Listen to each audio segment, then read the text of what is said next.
How are you, bud? Hey, doing good. How you doing, buddy? Fantastic. Thanks for joining me on the Wu-Man Chu Chronicles. How you been, man? I've been good, surviving the apocalypse, but we're doing good, and life is good so far. Absolutely. We're gonna sum up your career in this interview here. Are you ready for it? I'm ready.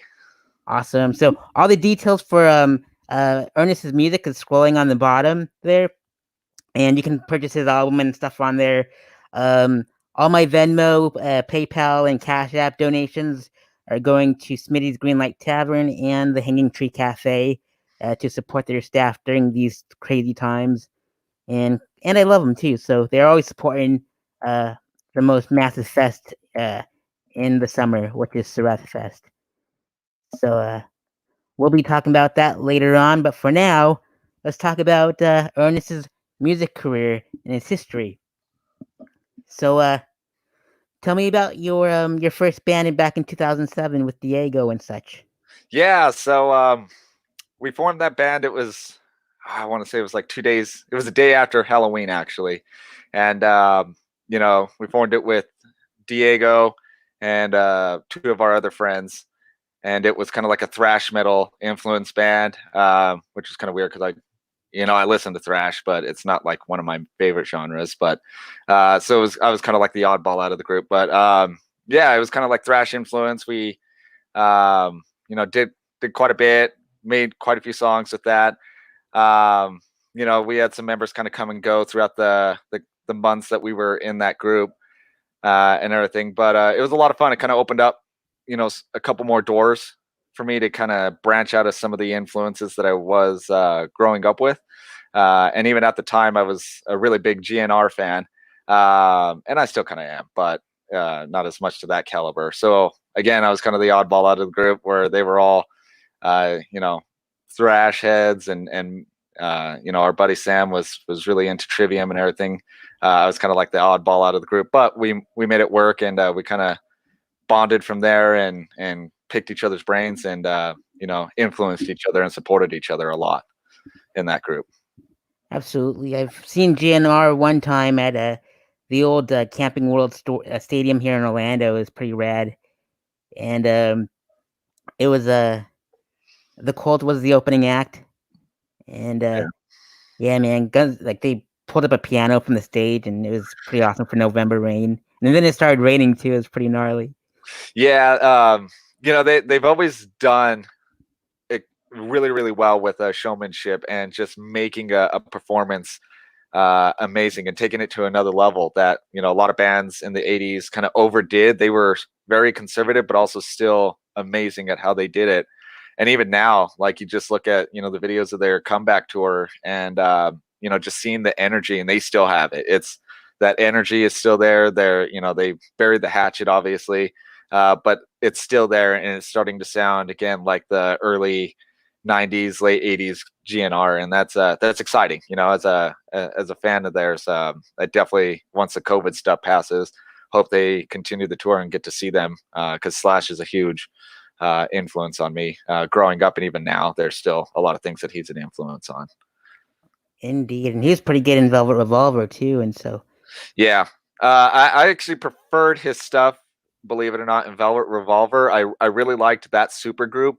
uh, you know, Rest in peace, Scott Wayland. But it was a really, really good group. I really liked what they all brought to it, and it felt like a continuation of where GNR was supposed to go. Uh, but obviously, there were some differences in it, and it everything just kind of came together, and it was just a nice, good old fashioned rock and roll band, and just amazing stuff with them. And then his solo stuff is actually really good too, with Miles Kennedy and everything like that. So very, very awesome stuff that he's been doing lately. absolutely. And I saw Duff McKagan perform at the Viper Room as well, so that was pretty gnarly. It's pretty Yeah, cool to be up close and personal with some cats from GNR. So yeah. It's almost being starstruck. indeed, absolutely. And later in like 2008, uh, Death by Cemetery formed with Diego and Alex, and Zach jumped in like in the fall of 2008 too. Let's talk about DBC. Yeah. So the summer of 2008, we had asked Alex to to join us because we had lost some members from the previous band that we were in, and just had some lineup changes and everything. So we brought Alex in, and there for a while for the summer, it was just myself, Alex, and Diego writing songs. That's where Asphyxiated came from, and some of the others, some of our classics. But we were working through all of that, and school started, so we all went back to school, and we met Zach in band. He was actually a freshman when we were all juniors, and I was just like, hey, this kid plays metal, loves metal, and he's not that bad of a drummer from what I've seen in jazz band. We should see if he wants to join, and invited him over to practice, and right away we all clicked, kind of bonded. And from there, history just kind of wrote itself with that. We wrote more and more songs, experimented with some weird style songs. That was one that we did that was called Drink of the Gods, and couldn't understand anything that Diego was screaming in that song except for the chorus. And like the song itself was just so left and out of the blue from what we were normally writing. But it was a lot of fun. We bonded and got to know each other's passions and influences, and brought it all to the table. Opened up each other to other genres and other bands that maybe we didn't know about before, and just kind of grew as individuals and musicians throughout that process. And then it was in 2009, the summer of 2009, right before my senior year. That's when Diego and Alex, they broke free and went and formed Exorcist with Tyler and some of our other friends, which was kind of, again, leaning back to the thrash metal influence style music. And myself and Zach stayed in the DBC format, and instead turned it into a post-rock, post-metal band, and just started doing the instrumental stuff. And we had every intention to find a vocalist, but after a while of not being able to find anybody that was kind of clicking with us and sharing the same influences and the same ideas, we just decided, hey, what, let's just stick with instrumental and move on. And then we started getting into more instrumental music like Russian Circles and Red Sparrows, If These Trees Could Talk, and all of these bands. We're just like, yeah, that's really awesome, and the music speaks for itself. You don't need vocals for it. It kind of, if you write the music properly, it will tell the story itself, and you could take someone to a whole new area without the lyrics dragging them there. So we stuck with that and just continued on with that. Travis actually joined the band in the fall of 2010, kind of the same way with how Zach was, where it's just like, hey, Travis, we know from Sons of Bessemer City and some of the bands that he played in, and we did our first show at Phil's with them in the summer of 2010, and everything. So we're just like, hey, Travis is really into Tool, and we're really into Tool. So let's see if, we could get some kind of bondage going with him. He plays bass. We need a bassist. So we brought him in, and, day one clicked, started writing, and, just continued that on. And we stayed the same, lineup all the way through until 2014, when we put a big long pause on DBC so we could all kind of pursue private life stuff. And then every intention to come back and revive what we left off at with DBC and write more music, which is definitely on the horizon. I've been talking with Travis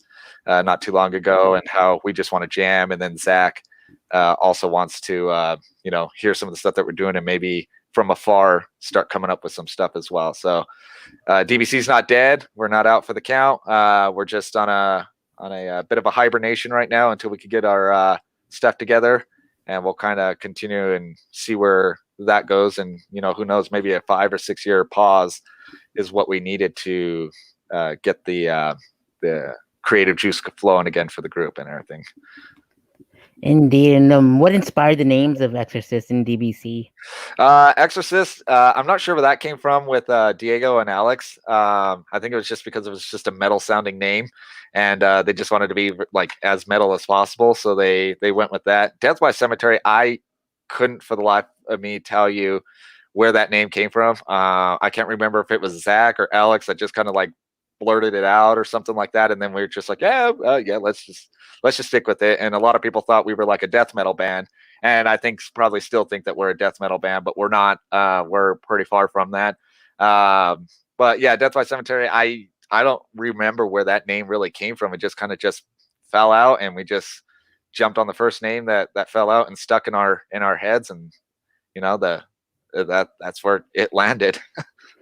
Indeed, and with like you mentioned Tool earlier, and I've seen those cats a couple times in concert, and with you and your multiple projects, you remind me of Maynard, and with him and Pussyfriend at Perfect Circle, and you with DBC and Beneath the Floorboards. So just going simultaneously, or like even those like ones on sort of a break. But I'm glad you guys are coming back and seeing you all perform at festivals like Goes Fest and Sreth Fest is pretty rad.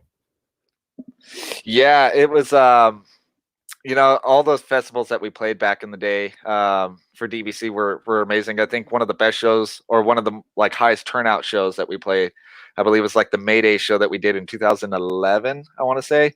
I mean, you could not move in fills. It was shoulder to shoulder. Like if you needed to get to the other side where the bar was, good luck. I mean, there were so many people crammed in there, and it was such a good turnout.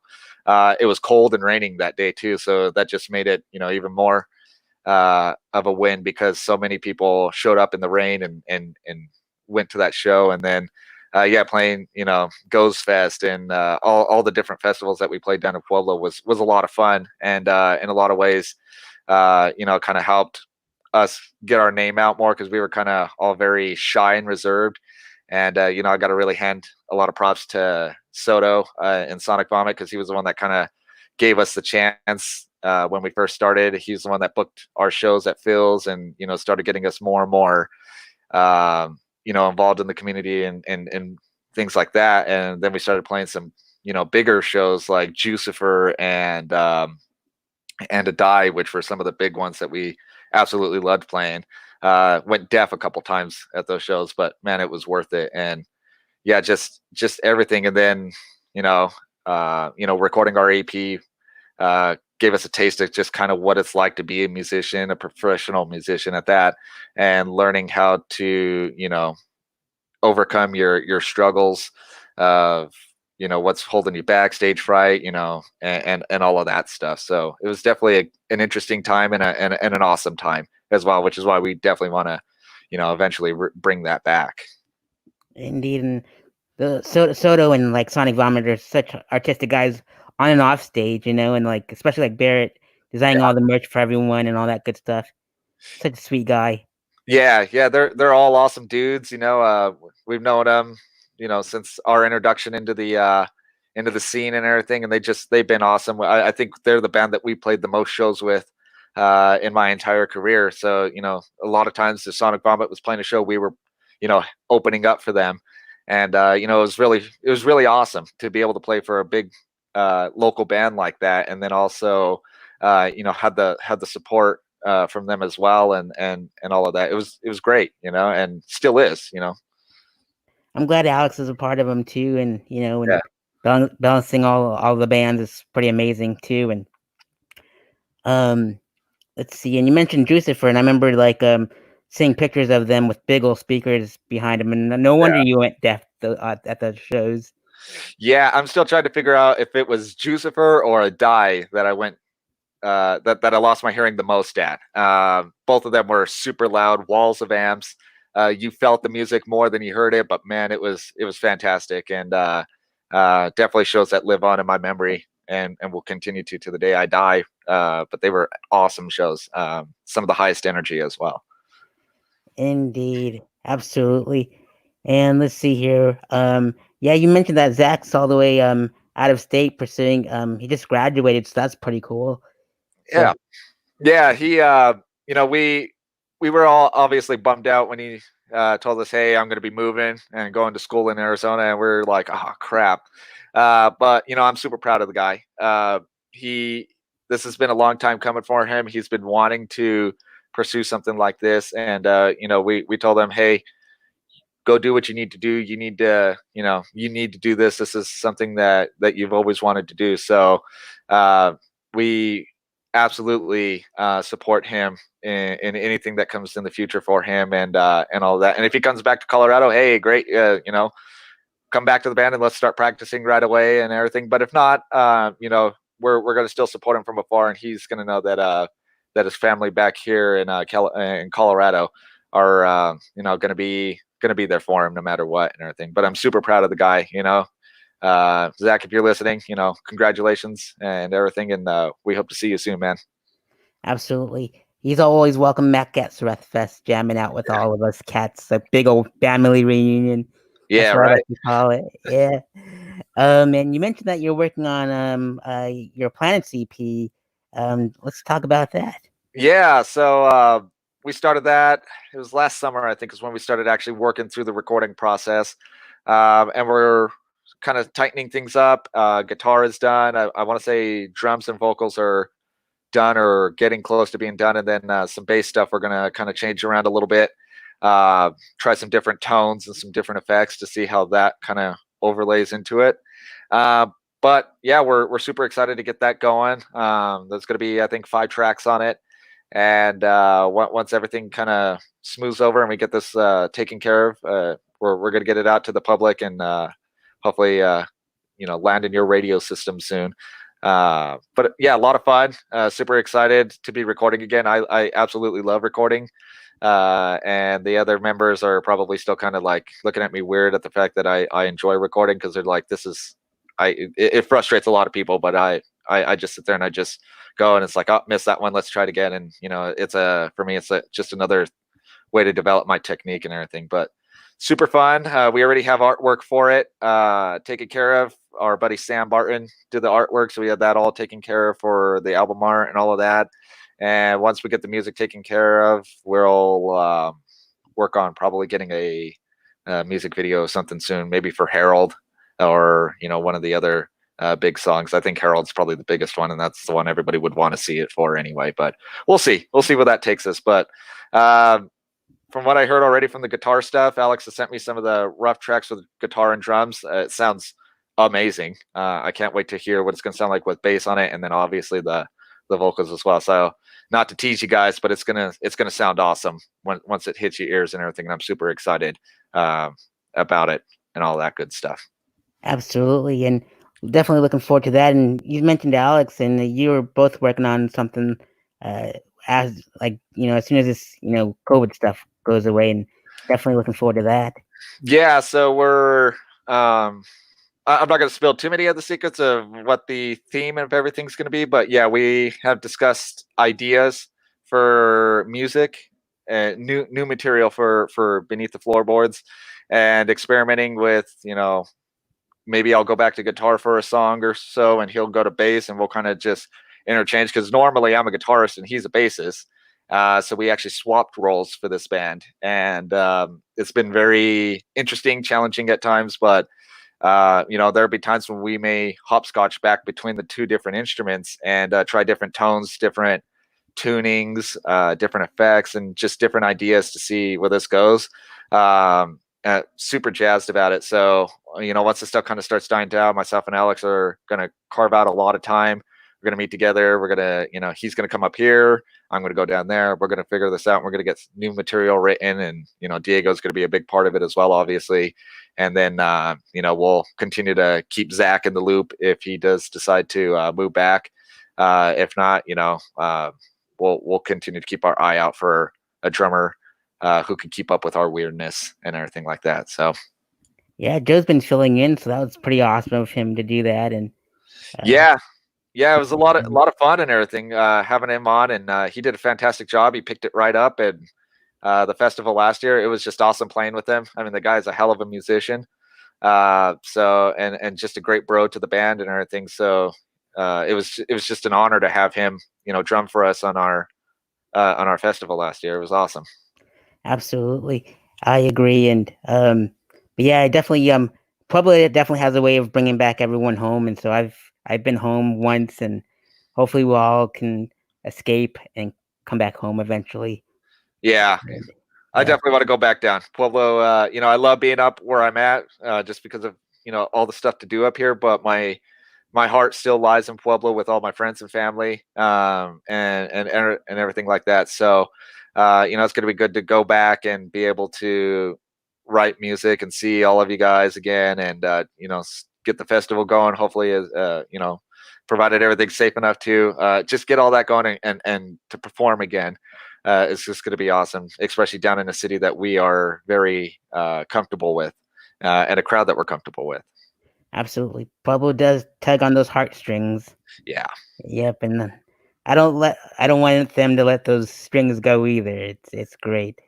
Yeah, it's special. It's got its problems, but you know what? At the end of the day, it holds a special place, and I'm sure a lot of people's hearts, and mine included. So, Absolutely. And where did Beneath the Floorboards come from? Like the name? that was just another one of those things where we were trying to figure out a name and struggling to figure it out, and I think it was generated through like a band name generator. We were just like, everybody was just in a group text, just bouncing ideas off and hitting randomize on it, and then boom, that came up, and we're just like, well, that kind of goes with the theme of like Harold and kind of like the horror aspect that we were going for in the early years. So we just like, yeah, let's do it. That fits our personality, fits our vision. Let's do it, and let's knock it out and everything. And it's a pretty interesting name. It could hold many different meanings and everything, but definitely a conversation starter for sure. Absolutely. Some folks say that I look like Jason Voorhees. Yeah, well, so you could be a part of the band in that sense too. There you go. Oh man, but this mask was made by Rick at Studio 13X. Pretty rad mask. Go check Yeah, them out. absolutely. Indeed. So let's break down your gear. What do you use on stage and in production?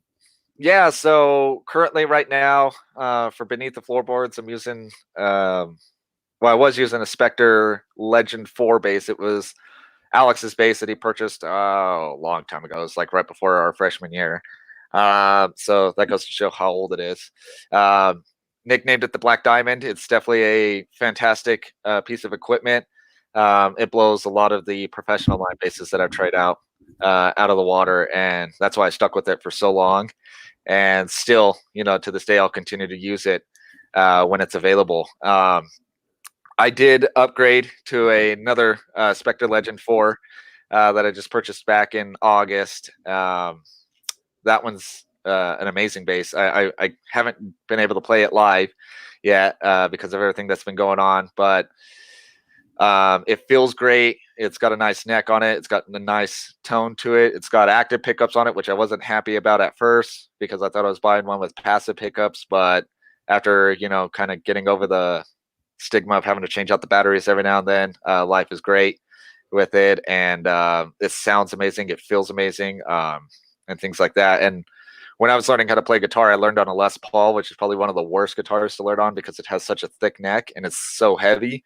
So my hands, I'm just used to digging into the neck of a guitar a lot. So with that Spectre bass, it feels really comfortable. It's I could dig into it and not change the tone of the bass and everything like that. So fantastic on that. And then for amps, we have a Mark bass cab that we're using and a Gallon Kruger head. So just real down the line loud amp. I'm sure I've hurt many people's ears both in the practice bass and at shows, and there's times when I can feel it pushing me when I stand in front of it in the practice room and everything. But yeah, my pedals haven't really changed too much from the DBC era. I've just changed brands. So before I was into Boss pedals, using a lot of their DD5 delays, the reverb pedals, and just some of the other overdrive and things like that. Now it's TC Electronics and Electro Harmonix pedals that I'm experimenting with now, and they give me like really awesome kind of space sounds, which is very big on our tone as a band. So it really helped out by branching out from Boss and trying out these other brands, and made my pedal board more colorful instead of just black and white pedals. So added a little bit of color to that. Yeah, and then for DBC stuff, still using a Paul Reed Smith. I actually upgraded one at the beginning of last month. I just got a new version of the custom 24s that they released for the SE line, but it was the 35th anniversary one, so it feels amazing, sounds amazing, and things like that. And I'm also working with a jazz master, which anybody who knows me knows I hate Fender. I don't like Fender guitars. I respect Telecaster and everything that they do. But when I picked up a jazz master and was just kind of messing around with it, I fell in love with that guitar, and it's got a really thick neck on it. So I could really dig into that and get comfortable, and it sounds amazing too. So we're going to see what that looks like on the new DBC stuff, if or when that, continues and everything. And then, with some of the solo stuff that I'm going to try working around as well. We're going to see where that jazz master goes and see just how worth it is. But it is one of my most played guitars in my lineup, just because I fell in love with it, and I don't think I will ever get rid of it, and things like that. Plus it's got a nice color to it as well. So they all have a nice color. I have something for blondes when it comes to woods and everything. So definitely some good stuff. Indeed, and you've evolved a lot with your influences and your inspirations, with like Tool you mentioned, and like Russian Circles and the Guns N' Roses, and like uh share with us like your influences and inspirations through time. Yeah. So when I first started getting into the like the whole band idea with Diego and some of our other friends, at the time it was, the two big bands that influenced me the most were Tool and Guns N' Roses, which are way on different ends of the metal spectrum and everything, but they were interesting enough on their own respects that I just couldn't let them go. They played integral parts in the way that I write music as well. But as the years went on, I shifted less and less away from hair metal, heavy metal kind of stuff, and more into math metal and post progressive metal. So now Protest the Hero, one of my absolute favorite bands, they're probably tied for my favorite band with Tool. That is kind of like the progressive style genre that I'm into a lot now. So, them, the Human Abstract. I know Between the Buried and Me has, a billion different genres that they qualify under, but, them and Opeth and some of the others, they all just kind of like full circle around into, progressive metal, back into, psychedelic progressive rock and everything like that. So over the years, I've really gained a bigger ear for more complex music and interesting music in my mind. So that's why post rock is so near and dear to my heart, because it was a paradox in my mind that we could write, metal or rock music without vocals. It was something I never heard of before, and getting into that was huge for my development as a musician, because it allowed me to expand and say, hey, there's more to metal and rock than screaming vocals or melodic singing and things like that. So over the years, just growing from that hair metal, heavy metal stuff all the way to the progressive rock and the progressive metal stuff now, it's just it's there's a lot in there. Absolutely, man. That's a pretty good stuff. Like definitely a lot of range when it comes to that the Yeah. style of music, especially rock um let's see here. Um, so you mentioned that you have plans for Alex and Zach and Diego again, and with Harold the music video, and what other future plans do you have coming up? Yeah, so I know we're all interested in and really excited to put this EP out. That's going to be step one, is just getting that going, and then at the same time that that's being mastered and getting ready for public ears, we're going to be starting writing again, because we haven't really written any new music since 3 years or so ago. So the Planets are actually a pretty old set of music, but we're going to be working on new music, and during that time, the CD will get released, and then we could start thinking about, hey, maybe we should do a music video. I know Harold's going to be a high request, but we love that song, so it's not going to be too big of a problem. But yeah, so definitely the EP is going to be step one. New material step two, and then a music video hopefully will be interlaced in there in some way, shape, or form.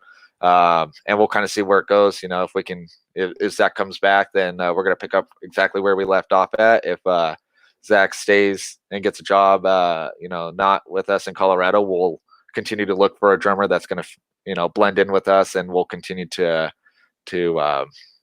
right, and just get everything together in that aspect and get merchandise out, because we'll probably work with Barrett to get some merchandise done as well. Indeed, and yeah, I remember Clint worked on one of your music videos from back in the day.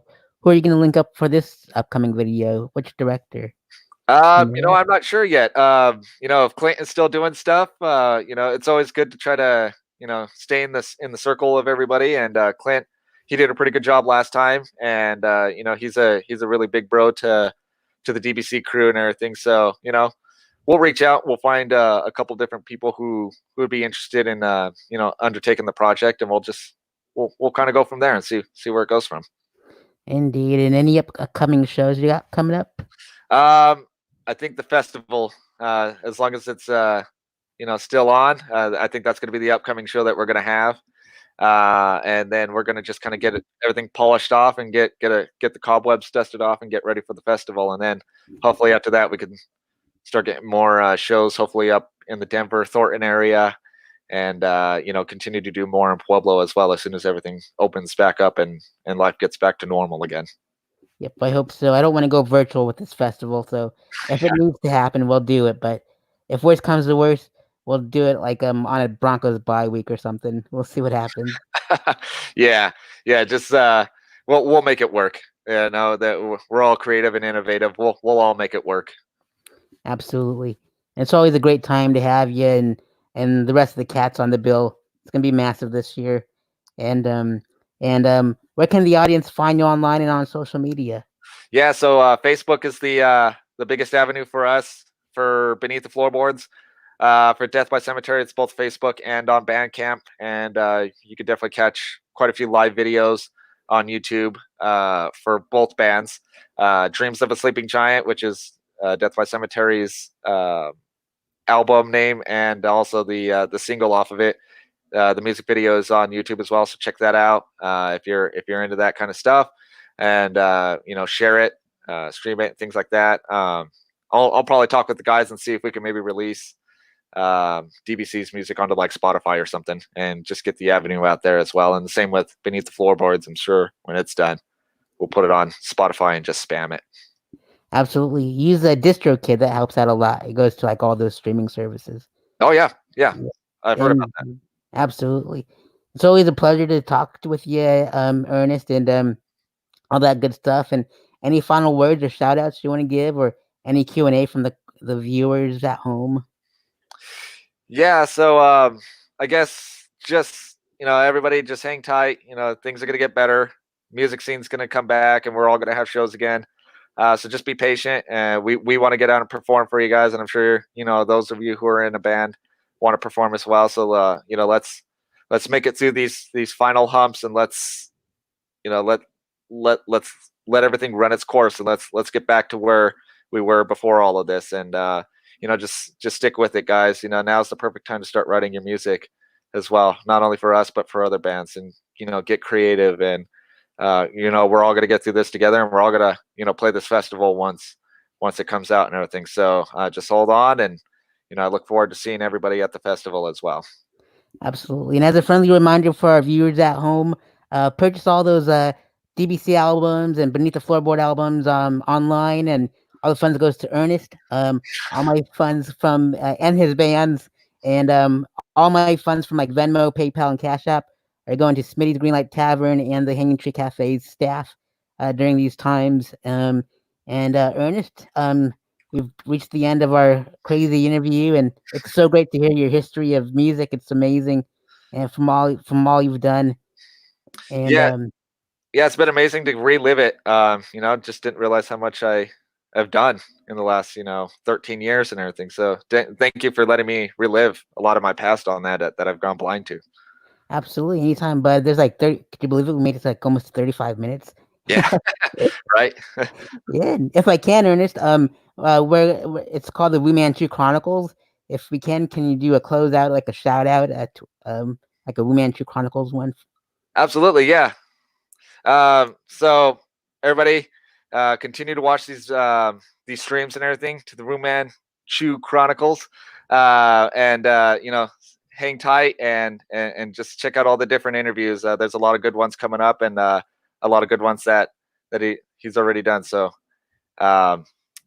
stick with it, guys. Awesome. Thank you so much for joining us, Ernest, and the viewers at home. And this will go on YouTube eventually too as a post thing. Awesome, bud. Thank you so much for joining us, and we'll see you at the fest. Yeah, we'll see you. You take care, buddy. Thanks, you too. Take it easy. Later.